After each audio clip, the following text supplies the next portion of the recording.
Hi ಎಲ್ಲರಿಗೂ ನಮಸ್ಕಾರ. Welcome to Malenadu ಸವಿರುಚಿ. ಇವತ್ತು ತುಂಬಾ ಸ್ಪೈಸಿ ಆಗಿರುವಂತಹ ಹೋಟೆಲ್ ಸ್ಟೈಲ್ನಲ್ಲಿ ಚಿಕನ್ ಫ್ರೈಡ್ ರೈಸ್ನ ಹೇಗೆ ಮಾಡೋದು ಅಂತ ನೋಡೋಣ. ತುಂಬಾ ರುಚಿಯಾಗಿರುತ್ತೆ. ಯಾವಾಗಲೂ ಒಂದೇ ಥರ ಬಿರಿಯಾನಿ ಈ ಥರದ್ದೆಲ್ಲ ತಿಂತಾಯಿದ್ರೆ ಸಖತ್ತಾಗಿರುವಂತಹ ಈ ಫ್ಲೇವರ್ಫುಲ್ ಆಗಿರುವಂತಹ ಈ ಫ್ರೈಡ್ ರೈಸ್ನ ಒಮ್ಮೆ ಟ್ರೈ ಮಾಡಿ. ತುಂಬಾ ಸಖತ್ತಾಗಿರುತ್ತೆ. ಇದನ್ನ ಮಾಡೋದಕ್ಕೆ ಸಾಕಷ್ಟು ತರಕಾರಿಗಳನ್ನು ಹಾಕ್ಕೊಳ್ಬೋದು. ಅಂದರೆ ಕ್ಯಾಬೇಜು, ಕ್ಯಾರೆಟು, ಬೀನ್ಸು ಮತ್ತು ಕ್ಯಾಪ್ಸಿಕಮ್, ಈರುಳ್ಳಿ ಇವಿಷ್ಟನ್ನು ತಗೊಂಡಿದ್ದೀನಿ. ಯಾವ್ಯಾವ ತರಕಾರಿ ಜಾಸ್ತಿ ಬೇಕು ಅದನ್ನ ಜಾಸ್ತಿ ಕೂಡ ಹಾಕ್ಕೊಳ್ಬೋದು. ಹಾಗೆ ಇದಕ್ಕೆ ಬೋನ್ಲೆಸ್ ಚಿಕನ್ ಬೇಕಾಗುತ್ತೆ. ಮನೇಲೆ ಚಿಕನ್ ಜಾಸ್ತಿ ತಂದಿದ್ರೆ ಈ ಥರ ಬೋನ್ಲೆಸ್ ಚಿಕನ್ನ ಒಂದು ಸ್ವಲ್ಪ ಎತ್ತಿಟ್ಕೊಂಡ್ರೆ ಸಾಕು, ಈ ಫ್ರೈಡ್ ರೈಸ್ನ ಮಾಡ್ಕೊಳ್ಬೋದು. ನಾನಿಲ್ಲಿ ಸುಮಾರು 1/4 kg ಆಗುವಷ್ಟು ಬೋನ್ಲೆಸ್ ಚಿಕನ್ನ ತಗೊಂಡಿದ್ದೀನಿ.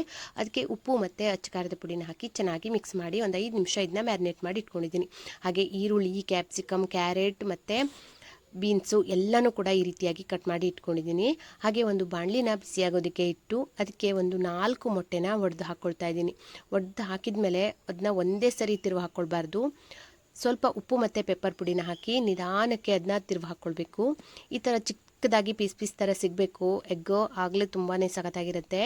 ನೋಡಿ, ಈ ರೀತಿಯಾಗಿ ಒಂದೇ ಸರಿ ನಾನು ಇದನ್ನ ಮಿಕ್ಸ್ ಮಾಡ್ಕೊಳ್ತಿಲ್ಲ. ಸ್ವಲ್ಪ ಹೊತ್ತು ಬಿಟ್ಟಾದಮೇಲೆ ಉಪ್ಪು ಪೆಪ್ಪರ್ ಪುಡಿ ಹಾಕಿ ಒಂದು ಸ್ವಲ್ಪ ಹೊತ್ತು ಹಾಗೇನೆ ಬಿಡ್ತಾ ಇದ್ದೀನಿ. ಆಮೇಲೆ ಇದನ್ನ ಈ ಥರ ನಿಧಾನಕ್ಕೆ ಈ ಥರ ಮಾಡಿ ಮಿಕ್ಸ್ ಮಾಡ್ಕೊಳ್ಬೇಕು. ಆಗ ಎಗ್ ಬಾಯಿಗೆ ಸಿಗುತ್ತೆ, ತುಂಬಾ ಸಖತ್ತಾಗಿರುತ್ತೆ ತಿನ್ನೋದಕ್ಕೆ. ನೋಡಿ, ಈ ರೀತಿಯಾಗಿ ಚೆನ್ನಾಗಿ ಫ್ರೈ ಮಾಡಿಕೊಂಡು ಇದನ್ನು ಒಂದು ಬೇರೆ ಪಾತ್ರೆಯಲ್ಲಿ ಎತ್ತಿಟ್ಕೊಳ್ತಾ ಇದ್ದೀನಿ. ನೋಡಿ, ಇಷ್ಟಾದರೆ ಸಾಕಾಗುತ್ತೆ. ನೋಡ್ತಿರ್ಬೋದು ಎಷ್ಟು ಚೆನ್ನಾಗಾಗಿದೆ ಅಂತ. ಈ ರೀತಿಯಾಗಿ ತೆಗೆದಿಟ್ಕೊಳ್ತಾ ಇದ್ದೀನಿ. ಹಾಗೆ ಅದೇ ಪಾತ್ರೆಗೆ ಇನ್ನೊಂದು ಸ್ವಲ್ಪ ಎಣ್ಣೆನ ಹಾಕಿ, ಒಂದು 2 ಸ್ಪೂನ್ ಎಣ್ಣೆನ ಹಾಕಿ ನಾವು ಮ್ಯಾರಿನೇಟ್ ಮಾಡಿ ಇಟ್ಕೊಂಡಿರುವಂತಹ ಚಿಕನ್ ಪೀಸ್ನ ಹಾಕ್ಕೊಳ್ತಾ ಇದ್ದೀನಿ. ಚಿಕನನ್ನು ಕೂಡ ಅಷ್ಟೇ ತುಂಬ ಜಾಸ್ತಿ ಎಣ್ಣೆಯಲ್ಲಿ ಫ್ರೈ ಮಾಡ್ಕೊಳ್ಳೋ ಅವಶ್ಯಕತೆ ಇಲ್ಲ. ಈ ರೀತಿ ಒಂದು 2 ಸ್ಪೂನ್ ಎಣ್ಣೆ ಹಾಕಿದರೆ ಸಾಕು, ಚೆನ್ನಾಗಿ ಫ್ರೈ ಆಗುತ್ತೆ. ಒಂದು 10 ನಿಮಿಷ ಜಾಸ್ತಿನೇ ಇದನ್ನ ಫ್ರೈ ಮಾಡ್ಕೊಳ್ಬೇಕು. ನೋಡಿ, ಹೀಗೆ ಈ ರೀತಿ ತಿರುವು ಹಾಕ್ಕೊಳ್ತಾ ಚೆನ್ನಾಗಿ ಇದು ಬೇಯಬೇಕು ಚಿಕನ್ನು. ಅಲ್ಲಿ ತನಕನೂ ಇದನ್ನ ಫ್ರೈ ಮಾಡ್ಕೊಳ್ತಾ ಇದ್ದೀನಿ. ನೋಡಿ, ಈ ರೀತಿಯಾಗಿದೆ. ಚಿಕನ್ಗೆ ಇಷ್ಟೇ ಎಣ್ಣೆ ಹಾಕಿದ್ರೂ ಕೂಡ ಅದು ಬಿಟ್ಕೊಂಡು ಬಿಡುತ್ತೆ.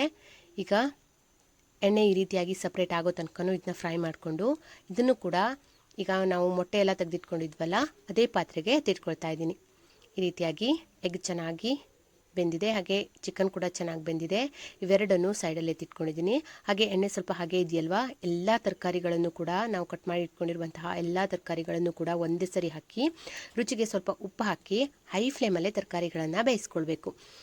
ಆದಷ್ಟು ತರಕಾರಿಗಳು ಸ್ವಲ್ಪ ಕಡಿಮೆನೇ ಬೇಯಬೇಕು, ತುಂಬ ಜಾಸ್ತಿ ಬೇಯಬಾರ್ದು. ಅಷ್ಟರಲ್ಲಿ ಚಿಕನ್ ಫ್ರೈ ಮಾಡಿ ಇಟ್ಕೊಂಡಿದ್ನಲ್ಲ ಅದನ್ನು ಈ ರೀತಿಯಾಗಿ ಚಿಕ್ಕ ಪೀಸಾಗಿ ಕಟ್ ಮಾಡಿ ಇಟ್ಕೊಳ್ತಾ ಇದ್ದೀನಿ. ಕೈಯಲ್ಲೇ ಈ ರೀತಿಯಾಗಿ ಚಿಕ್ಕ ಪೀಸಾಗಿ ಮಾಡ್ಕೊಳ್ತಾ ಇದ್ದೀನಿ. ಎಲ್ಲನೂ ಕೂಡ ಇದೇ ರೀತಿಯಾಗಿ ಮಾಡಿ ಇಟ್ಕೊಂಡ್ಬಿಟ್ರೆ ಎಲ್ಲರಿಗೂ ಈ ಥರ ಚಿಕನ್ ಪೀಸ್ ಬಾಯಿಗೆ ಸಿಗತ್ತೆ ತಿನ್ನೋದಕ್ಕೆ ಅಂತ.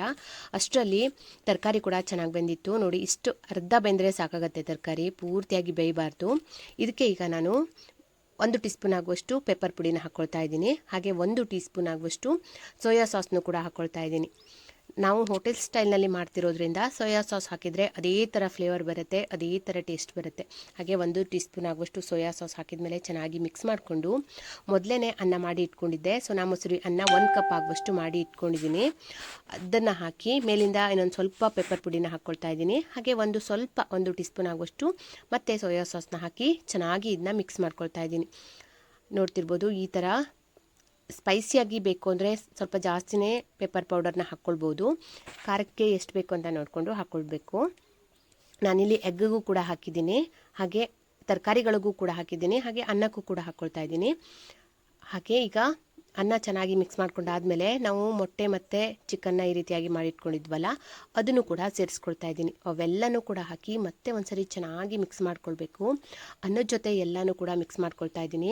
ನಾನು ಅನ್ನಕ್ಕೆ ಉಪ್ಪು ಹಾಕಿ ಮಾಡ್ಕೊಂಡಿರೋದ್ರಿಂದ ಮತ್ತೆ ಎಕ್ಸ್ಟ್ರಾ ಉಪ್ಪೇನು ಹಾಕ್ಕೊಳ್ತಾ ಇಲ್ಲ. ಹಾಗೆ ತರಕಾರಿಗೆ, ಚಿಕನ್ಗೆ ಎಲ್ಲದಕ್ಕೂ ಉಪ್ಪು ಹಾಕಿದೆ. ಉಪ್ಪನ್ನು ಬೇಕಾದರೆ ನೋಡಿಕೊಂಡು ಸೇರಿಸ್ಕೋಬೋದು. ಕೊನೆಯದಾಗಿ ಕೊತ್ತಂಬರಿ ಸೊಪ್ಪನ್ನು ಹಾಕಿ ಮತ್ತೆ ಒಂದ್ಸರಿ ಚೆನ್ನಾಗಿ ಮಿಕ್ಸ್ ಮಾಡಿಕೊಂಡ್ರೆ ಟೇಸ್ಟ್ ಆಗಿರುವಂತಹ ಸ್ಪೈಸಿ ಆಗಿರುವಂತಹ ಹೋಟೆಲ್ ಸ್ಟೈಲ್ನಲ್ಲಿ ನಮಗೆ ಚಿಕನ್ ಫ್ರೈಡ್ ರೈಸ್ ರೆಡಿ ಆಗಿಬಿಡುತ್ತೆ. ಮಕ್ಕಳಿಗಂತೂ ತುಂಬಾ ಇಷ್ಟ ಆಗುತ್ತೆ ಈ ರೀತಿಯಾಗಿ ಮಾಡಿಕೊಟ್ರೆ. ಸ್ವಲ್ಪ ಖಾರ ಕಡಿಮೆನೇ ಮಾಡಿ ಮಾಡಿಕೊಟ್ರೆ ಮಕ್ಕಳು 3 ಹೊತ್ತು ಕೂಡ ಇದನ್ನೇ ತಿಂತಾರೆ. ಅನ್ನ ಊಟ ಮಾಡಲ್ಲ ಅನ್ನುವಾಗ ಮಕ್ಕಳಿಗೆ ಈ ರೀತಿಯಾಗಿ ಸ್ಪೈಸಿಯಾಗಿ ಮಾಡಿಕೊಡಿ, ತುಂಬ ಇಷ್ಟಪಟ್ಟು ತಿಂತಾರೆ. ನಮ್ಮನೇಲಂತೂ 2 ಮಕ್ಕಳಿಗೂ ಕೂಡ ಈ ಎಗ್ ಅಥವಾ ಚಿಕನ್ ಫ್ರೈಡ್ ರೈಸ್ ಎರಡೂ ತುಂಬ ಅಂದರೆ ತುಂಬಾ ಇಷ್ಟ. ಒಮ್ಮೆ ಈ ರೀತಿಯಾಗಿ ಟ್ರೈ ಮಾಡಿ ಹೇಗೆ ಬಂತು ಕಮೆಂಟ್ ಮಾಡಿ. Thank you.